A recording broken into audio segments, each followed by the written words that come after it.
గత ఈ బడ్జెట్ సమావేశాలు జరుగుతున్నప్పటి నుంచి మా ఎజెండా ఏదైతే తిరుమల లడ్డూలో కల్తీ జరిగిందన్నారో అది జరగలేదు. మీరు మాట్లాడింది అవాస్తవాలు.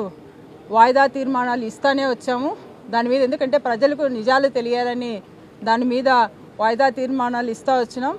చర్చలు జరిగేంత వరకు కూడా మా పట్టు విడకుండా మా నిరసనలు తెలియజేశాం. ఎట్టకేలకి ఈరోజు చర్చలకు ఒప్పుకున్నారు. ఒప్పుకున్న తర్వాత చర్చ జరగనిచ్చారా? జరగనివ్వాలి. అంటే అడుగునా కూడా అడ్డం పడడం. మా సభ్యులు మాట్లాడేటప్పుడు అక్కడ ఉన్న మంత్రులందరూ కూడా అడ్డుపడ్డం. ఏదైతే వాళ్ళు అసెంబ్లీలో ప్రజెంటేషన్ ఇచ్చుకున్నారు, వాళ్ళు ఇచ్చుకున్న ప్రజెంటేషన్ను వాళ్ళు క్లాప్స్ కొట్టుకొని వాళ్ళు అప్రిషియేట్ చేసుకున్నారు.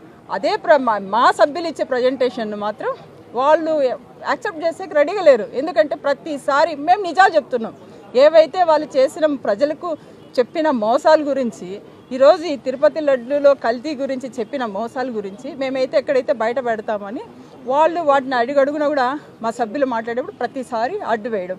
సో ఏదైతే ఈరోజు మీరు అడ్డు వేసినా కూడా మేమైతే ఏదైతే ప్రజలకు తెలియజేయాలన్నీ కూడా మా సభ్యులు క్లియర్గా తెలియజేశారు. ఇంకా ఈరోజు మంత్రులు చెప్తారు. ఆ రోజు మా ముఖ్యమంత్రి గారి స్థానంలోనే ఆయనే చెప్పారు, దేవుని ప్రసాదంలో పంది కొవ్వు కలిసింది అని చెప్పారు. వీళ్ళు ఈ మంత్రులు చెప్తారు, మా ముఖ్యమంత్రి గారు ఎప్పుడు చెప్పారు అని. అంటే ముఖ్యమంత్రి గారు చెప్పకుంటే ఇంత అసలు కల్తీ అనేది ఇదంతా అసలు తెలుస్తుంది. అసలు కల్తీ అవాస్తవాలు ఎట్లా మాట్లాడతారనేసి నేను ఈ సందర్భంగా తెలియజేస్తున్నాను.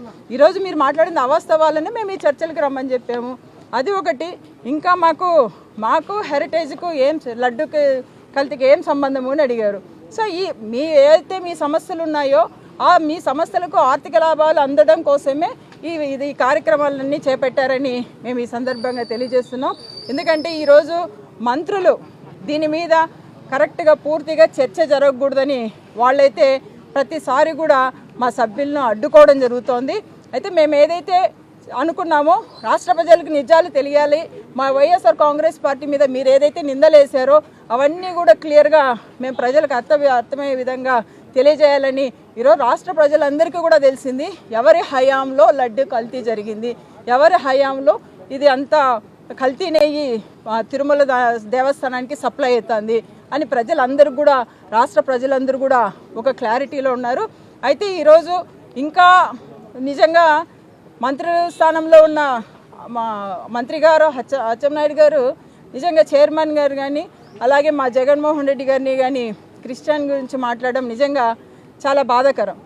ఎందుకు నేను ఈరోజు అడుగుతున్నా, ఈరోజు చైర్మన్ స్థానంలో ఆయన ఆ విధంగా అవమానపరచడం నిజంగా చాలా విధంగా చెప్తున్నాను. ఎంతో గౌరవమైన ఇది చైర్మన్ సార్ హోదా, అలాంటి వారికి డైరెక్ట్గా మంత్రి గారు ఆ విధంగా మాట్లాడడం మేము పూర్తిగా ఖండిస్తున్నాం.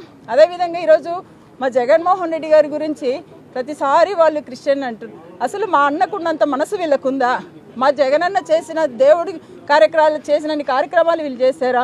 ఈరోజు మొన్న కూడా కడపలో వెళ్ళి నందీశ్వర టెంపుల్ దాంట్లో పూజ చేశారు. వీళ్ళు ఒక్కరోజైనా వెళ్ళి కుప్పంలో చేసుకున్నారా? అదేవిధంగా చూసుకుంటే వీళ్ళు ఎప్పుడు డిక్లరేషన్ అడుగుతుంటారు. డిక్లరేషన్ రాజశేఖర రెడ్డి గారు ఎప్పుడు జగన్మోహన్ రెడ్డి గారు చిన్నప్పుడు అక్కడే డిక్లరేషన్ ఇచ్చింటారు. ఇప్పుడు 3 సార్లు మా జగనన్న ఒకసారి, అలాగే ముఖ్యమంత్రి స్థానంలో రాజశేఖర రెడ్డి గారు 2 సార్లు దేవునికి పట్టు వస్త్రాలు సమర్పించారు. దేవుడిచ్చిన డిక్లరేషన్ కాదా అది? రాష్ట్ర ప్రజలకు ఎవరు మంచి చేస్తున్నారు, ఎవరైతే వాళ్ళు ఇచ్చిన హామీలు నెరవేరుస్తున్నారు, రాష్ట్ర ప్రజలను ఎవరైతే చక్కగా చూసుకుంటున్నారో, మంత్రి ఏ స్థానం ముఖ్యమంత్రి స్థానంలో ఉన్నోళ్ళు ఏవైతే వాళ్ళు హామీలు ఇచ్చారో ఖచ్చితంగా రాష్ట్ర ప్రజలకు నెరవేర్చాలి. అదేవిధంగా ఈరోజు నేను ఒకటే చెప్తున్నా, ఏదైతే మీరు ఈ లడ్డు కల్తీ దాని మీద మేము చర్చలు చేద్దాం, అవి పూర్తి స్థాయి ఇంకా జరుగుతాయని ఈ సందర్భంగా తెలియజేస్తూ థ్యాంక్ యూ.